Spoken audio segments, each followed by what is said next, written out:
سلامونه لیدونکو او اوریدونکو، دا هم د کابل ولایت نه یوه ډیره ښایسته ویډیو. دا ساحه چې ده دا د تیمني ساحه ده او هوا څومره ښایسته پاک او ښکلې ده.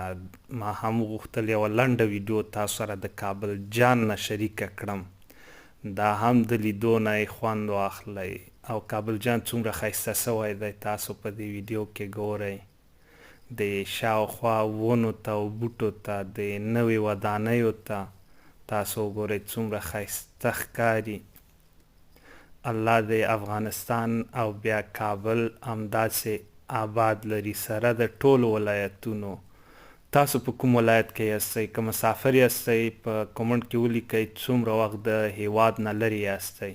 که داخل د افغانستان کې یاستئ ما سره خپل نظریات د کابل باره کې شریک کړئ. مننه.